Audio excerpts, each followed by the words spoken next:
قیس رضی اللہ تعالیٰ عنہ فرماتی ہیں کہ نبی کریم صلی اللہ علیہ وسلم سے زکوٰۃ کے بارے میں پوچھا گیا تو آپ نے ارشاد فرمایا مال میں زکوٰۃ کے علاوہ بھی کچھ حق ہے۔ پھر آپ نے آیت مبارکہ تلاوت فرمائی لیس البر ان تولوا وجوہکم قبل المشرق والمغرب،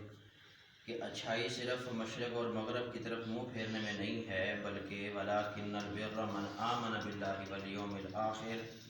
اچھائی یہ بھی ہے کہ اللہ پر ایمان لائے، آخرت کے دن پر ایمان لائے، فرشتوں پر، اللہ کی کتابوں پر، نبیوں پر ایمان لائے۔ اس کے بعد اچھائی یہ بھی ہے کہ وآت المال علی حبہ ذوی القربى والیتامى والمساکین وابن السبیل، کہ اپنے مال کو مال سے محبت ہونے کے باوجود قریبی رشتہ داروں کو دے، یتیموں کو، مسکینوں کو، مسافروں کو، مانگنے والوں کو، غلاموں کو آزاد کرنے میں دے۔ پھر اچھائی صرف یہ نہیں ہے بلکہ نماز کو قائم کرے، زکوٰۃ کو ادا کرے،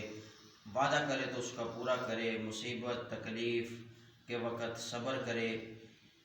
یہی لوگ متقین ہیں اور پرہیزگار ہیں۔ اتنی تفصیلی آیت کہ جس میں سارا کچھ ہی اللہ رب العزت نے ذکر کر دیا کہ صرف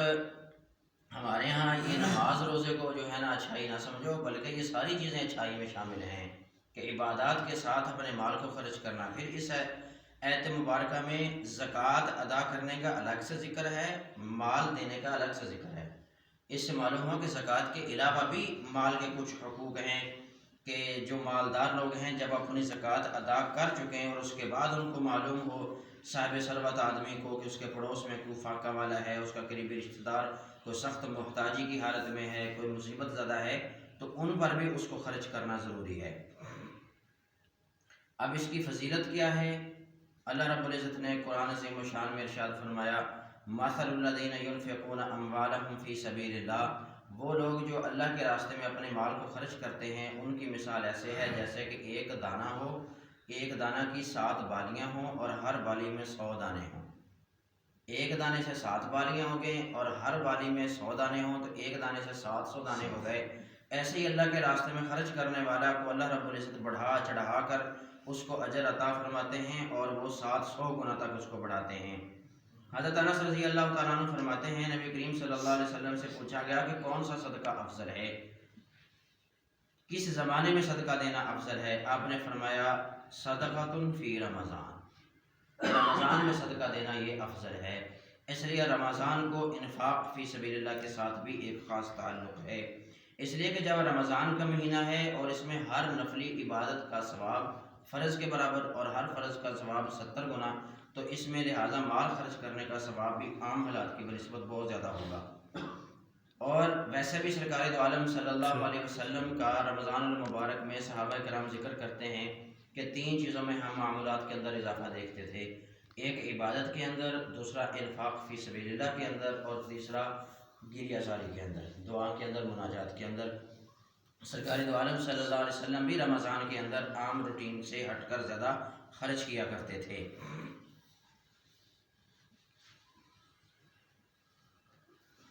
حضرت ابو ہریرہ رضی اللہ تعالی عنہ سے روایت ہے نبی کریم صلی اللہ علیہ وسلم نے ارشاد فرمایا کوئی دن ایسا نہیں ہے جس میں لوگ صبح کریں مگر فرشتے نازل ہوتے ہیں، ان میں سے ایک کہتا ہے اے اللہ اپنی راہ میں مال خرچ کرنے والے کو اس مال کا نعم البدل عطا فرما، دوسرا کہتا ہے کہ اے اللہ مال کو روک کے رکھنے والے بخیل کے مال کو بربادی عطا فرما۔ ہر روز صبح یہ فرشتہ جو ہے وہ دعا کرتا ہے۔ حضرت ابو ہریرہ رضی اللہ تعالی عنہ سے روایت ہے نبی کریم صلی اللہ علیہ وسلم نے فرمایا کہ جنت کے دروازوں میں سے ایک دروازے پر ایک فرشتہ بیٹھا کہتا رہتا ہے جو آج قرض دے گا کل اسے اس کی جزا دی جائے گی، اور دوسرا فرشتہ دوسرے دروازے پر بیٹھا کہتا ہے کہ اے اللہ خرچ کرنے والے کو اس کا نعم البدل عطا فرما اور مال کو روک رکھنے والے بخیل کے مال کو بربادی عطا فرما۔ حضرت ابو ہریرہ رضی اللہ تعالیٰ عنہ سے روایت ہے کہ ایک آدمی نے نبی کریم صلی اللہ علیہ وسلم کی بارگاہ میں حاضر ہو کر عرض کیا کہ اللہ کے رسول کون سا صدقہ ثواب کے لحاظ سے بڑا ہے؟ یہ بہت بڑی چیز اس نے سوال کیا کہ کون سا صدقہ سب سے بڑا ہے ثواب کے اعتبار سے؟ سرکار دو عالم صلی اللہ علیہ وسلم نے فرمایا کہ وہ صدقہ اس حال میں دو کہ تم تندرست ہو، مال کی ضرورت ہو، تنگ دستے کا بھی خوف ہو اور مال سے محبت بھی ہو۔ اتنی دیر نہ کرو کہ جان گلے میں آ پھنسے اور تب تو کہے کہ اتنا مال فلاں کو دے دو، اتنا مال فلاں کو دے دو، حالانکہ اب تو وہ تیرے کہے بغیر فلاں کا ہو ہی چکا۔ یعنی بہترین صدقہ وہ ہے کہ تم زندہ ہو، صحت مند ہو، اس کے باوجود تمہیں مال کی ضرورت بھی ہو، تم اس وقت صدقہ دو تو وہ سب سے بہتر ہے، نہ کہ تم بیماری کی حالت میں دو اور موت کے قریب ہونے کے وقت دو، کیونکہ تب تو مال تیرے اختیار سے نکل گیا، تیرے علاوہ دوسروں کے ساتھ متعلق ہو گیا۔ اب جو ہے کچھ ان کے مسائل ہیں صدقہ وغیرہ کے خرچ کرنے کے، دینے کے۔ کچھ صدقات واجبہ ہوتے ہیں، کچھ صدقات نافلہ ہوتے ہیں۔ صدقات واجبہ کہتے ہیں زکوٰۃ کو، صدقات واجبہ کہتے ہیں فطرانے کو، صدقات واجبہ کہتے ہیں عشر کو، صدقات واجبہ کہتے ہیں کسی نے منت مانی اس کو، اور صدقات نافلہ ہوتے ہیں کہ عام نفلی صدقہ دینا، وہ جتنا چاہے مرضی دے دے۔ جو ضروری ہیں، جو اس پر واجب ہیں، زکوٰۃ کا پیسہ ہے، فطرانے کا پیسہ ہے، ان کو چھپ کر نہ کیا جائے بلکہ لوگوں کے سامنے دیا جائے دو وجہ سے۔ ایک اس وجہ سے کہ لوگوں کو بھی ترغیب ہو، اور دوسرا اس وجہ سے کہ یہ مالدار جو شخص ہے اس کے بارے میں کسی کے ذہن میں بدگمانی نہ آئے کہ یار یہ مالدار ہو کے بھی اپنے مال کے حقوق پورے نہیں کر رہا۔ توجہ سے، صدقات واجبہ کے اندر دو چیزوں جو ہے نا، یہ اس وجہ سے دو چیزوں کی وجہ سے اس کو واضح کر دینا چاہیے۔ ایک تو ترغیباً تاکہ خرچ کرے لوگ، دوسروں کو بھی ترغیب ہو کہ وہ بھی اپنا زکوٰۃ دیں، وہ بھی فطرانہ دیں، وہ بھی اجر دیں، اگر کسی نے منت مانی ہے وہ بھی دیں، اور دوسرا اس کے بارے میں بدگمانی نہ پیدا ہو۔ لیکن صدقات نافلہ جو نفلی صدقہ ہے اس کو چھپا کر دینا چاہیے۔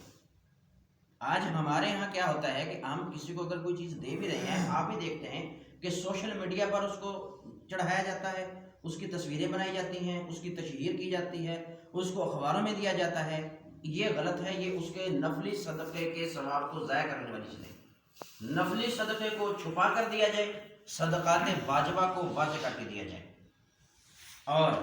صدقات واجبہ جو ہیں وہ مستحق تلاش کر کے اس کو دینا ضروری ہے۔ نفلی صدقات جو ہیں وہ آپ ٹرسٹ میں بھی دے سکتے ہیں، ہسپتالوں میں بھی دے سکتے ہیں، رفاہی اداروں میں بھی دے سکتے ہیں۔ اور صدقات جو ہیں، چاہے صدقات نافلہ ہیں چاہے صدقات واجبہ ہیں، ان کو اپنی قریبی رشتہ دار سے شروع کرے تو اس کو دوہرا ثواب ہوگا۔ ایک اس کو صدقہ ادا کرنے کا، مال خرچ کرنے کا اس کو ثواب ہوگا، دوسرا اپنی قریبی رشتہ داری سے صلہ رحمی کا ثواب ہوگا۔ اللہ رب العزت عمل کی توفیق۔